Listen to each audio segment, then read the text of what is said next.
Sad boys, sad boys, sad boys, sad boys,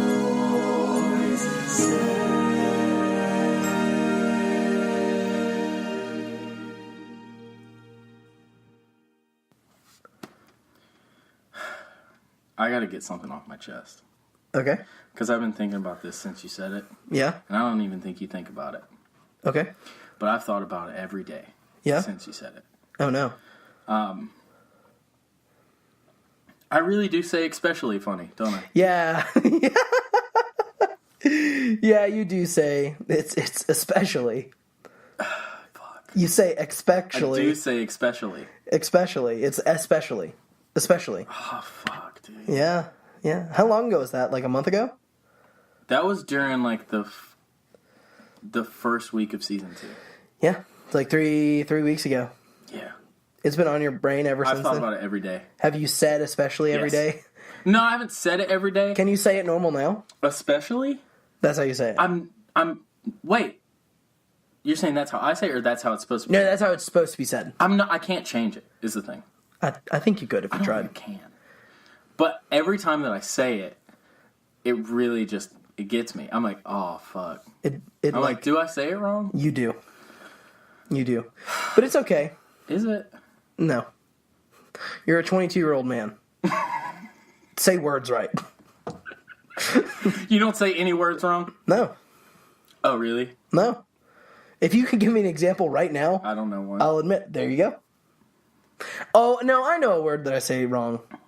How do you say... Okay, I'm not going to say the word. Mm-hmm. I want you to, like, guess it. Okay. Because I don't want to say it right, so you know what I'm saying. Right. Like concrete, but, like... How do you pronounce... Cement? Yes. Do you say cement? Yeah. You say cement? It's like cement. That's disgusting. I don't know. I do say that word wrong. See? So fuck you, buddy. Now I hope you think about that shit. I hope that shit keeps you up at night. Because I'll tell you, fucking, it has kept me up at night. It's not going to bother me. I haven't slept in weeks.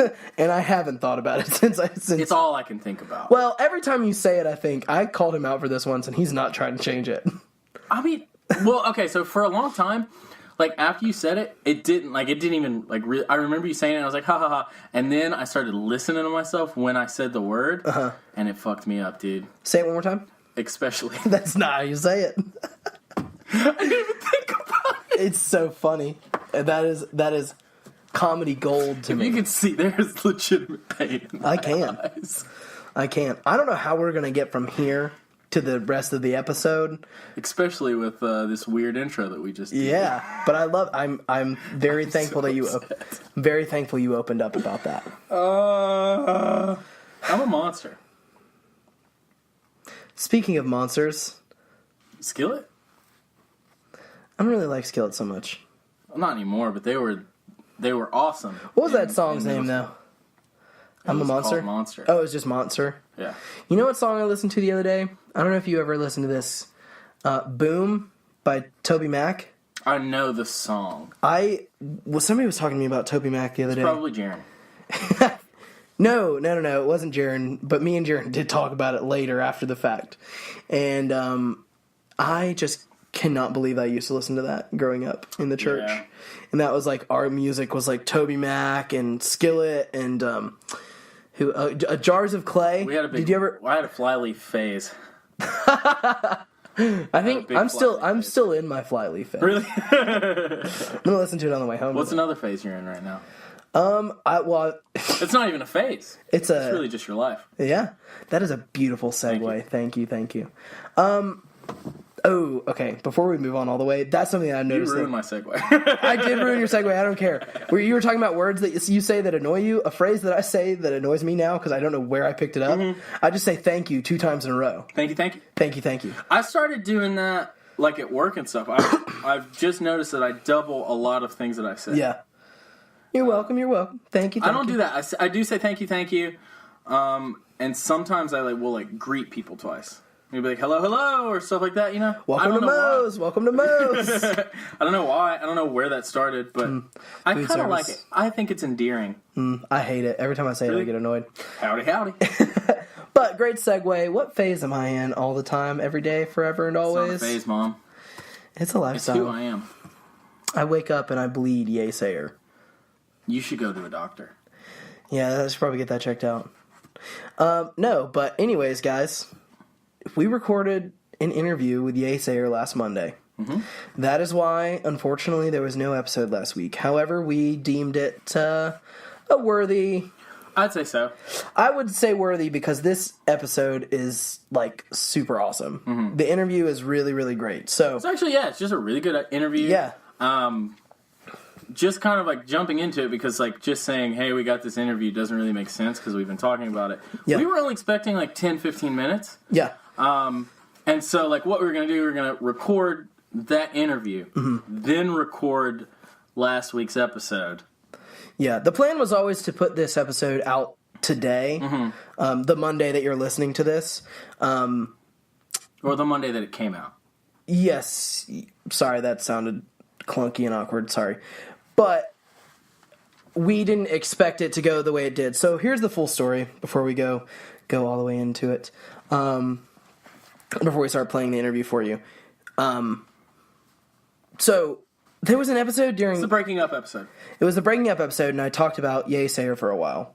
And so from the Twitter account, Gabe tweeted Yeasayer and said, hey, our co-host Parker Berry goes on a pretty long tangent about you guys, and, you know, said some pretty nice stuff. So, like, 3 or 4 days later, they follow me, my personal account, and they follow the Sad Bois, and they tweeted us back. They said something, like, funny, like... Okay, you got the tattoo, so, but, like, would you bring us a Three Musketeers bar? Something very funny. Yeah. And obviously we're like, oh my god, holy shit, they listened to the episode, because that's what we talked about. Yeah. And then, like, 15 minutes later on my personal Twitter, I get a DM from them, and they're like, hey, man, thanks for being an awesome fan, you know, just, you know, very nice things, and, like, can we do, like, a call-in on the podcast? And I called Gabe and was crying immediately. Like, yeah. Oh, it was crazy. Yeah, I sent you the screenshots. It was quite an emotional day. But then it just kind of like it built up to last Monday, and they called or they messaged us and were like, hey, we can, you know, call in. And like we said, we were expecting 10, 15 minutes, but we got a full. It's a full episode. It's a full 48-minute episode. The full 48 minutes of interviews. So this episode is going to be a little longer, but please just listen to it. It's so awesome. Yeah, it's dope. You get to hear Parker lose his mind. I'm also I got some videos of Parker like actually freaking out that I'm probably going to put on like Twitter and Instagram. Yeah, absolutely. I'm just like a huge fan. I mean, I'm sure if you guys have listened, I've mentioned them before. So many times. They're my absolute favorite, and just the way that this all fell together was just beyond. Yeah, it's super crazy. Cool. But yeah, so we're gonna just jump right into that interview. So enjoy it. Yeah. And then we'll be back with an outro because we got some housekeeping things to do. Yeah, and we'll see you on the other side. Alrighty. A tiny little bye, Felicia. Tiny little. We're recording and we're ready to go. We are here. All right. But yeah, thank you again. I'm still losing my mind. Gabe can attest. I've been like freaking out about this for about 2 weeks now. Yeah, Parker might actually cry, man. But I don't know. I was telling you a second ago, just just since like sophomore year of high school, I've listened to you guys. I was on like Apple Music or something, and they have this like radio option, and you can just shuffle through like alternatives. And it like Ambling Out was the first song that I ever heard by you guys. And I've just loved everything you guys have put out since. Well, it definitely wasn't back then. It wasn't Apple Music for sure, right? I guess it wouldn't have been. I think iTunes just had a radio. I guess that. Yeah. That's what I was like an iTunes radio, and I bought all 4 albums, or all 3 albums, at the time because Amen and Goodbye hadn't come out until 2016. But I bought all 3 albums. Like as soon as I heard that first song. Back in the day when people used to buy albums. Yeah, I think when I met Parker it was 2015. Yeah, 2015, and like one of the first things that he ever said to me was like, "Yo, have you ever listened to Yeasayer?" And then he played like songs for us and stuff. And you were like, "This sucks." No. It was super cool, dude. I mean, like, I definitely had not been listening as long as he had. Like, I had not heard you guys up until that point. But it was super dope. It's always cool to like discover new music and stuff, you know? Yeah. Oh, yeah. I know. I'm always trying to find new stuff. Where are you guys? Are you guys in? You're in Georgia. I saw from the video. I'm from Georgia originally, but we met each other at school in Tennessee, and so we're still in school, and so we just we were like, hey, we're kind of funny, I guess. Let's try this whole podcast thing, and so we've been doing it for about a year now. So nice, yeah. No, but back in my day, kids started bands, but now it's a podcast. Yeah. That seems to be the thing nowadays, but it's cool, man. It's fun. It's a good thing to do. So I guess just like jumping into a question, this has been something. Well, and I don't know if you remember us or me tweeting you like I think like 6 months ago. I got an Ambling Out tattoo.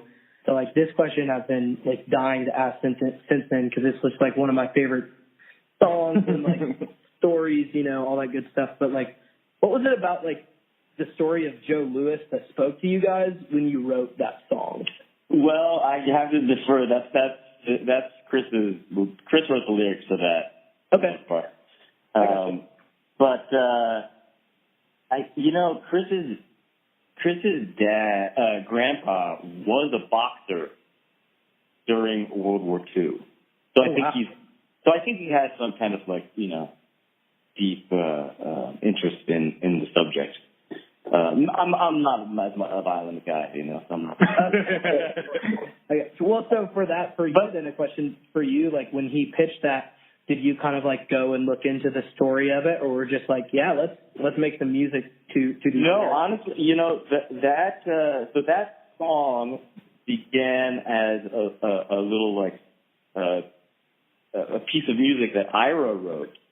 So the band, is me, Chris, and Ira.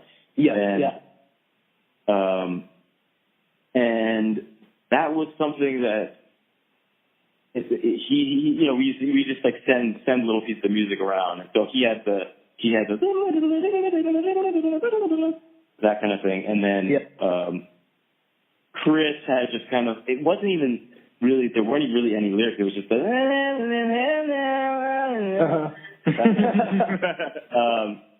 and then it's just kind of like this cycle where it's, I'll hear that, that's really cool, we should work on that more, and then we keep working on it, and then it's like, someone's got to come up with the lyrics, okay, he's going to finish up these lyrics, and it's like, okay, I don't know what that song was called, but then suddenly it starts being called Ambling Out, man, what the hell does that mean? Oh, it's a historical figure that he's interested in. Yeah, the story, itself is just crazy cool. And now that I know that, every time I listen to this song, it's going to be even cooler. Just that. Because I feel like the process for you guys is something that's pretty interesting. Gabe wanted to hit on that. Yeah, I was going to ask kind of like what that creative process looks like. I know that you said like in this instance the music came first, or parts of the music at least. Is that like usually how it goes, or sometimes you have lyrics first and you have to make the music, or just like kind of how that goes about? I wish I had lyrics first, because I think that's kind of the best way to make music. Like my daughter will just have some like words, and she just will make these amazing songs, and then I just like play some chords underneath them. And you're like, oh, that's done, that's a song. Okay. But Yeah. I guess, but with Yeasayer, it's always been like, let's create this bed of sound and this atmosphere, and then figure out a good melody over it. Like we even have songs on this new album that we're working on now where like I was just working on the verse, and I had like 4 different versions of the verse, and I had some words that I wanted to do, but day one working on this melody, oh no, that's not working, so I have all these different ones, and then finally you settle on something that you think is the best, and then you'll present it to the other guys, and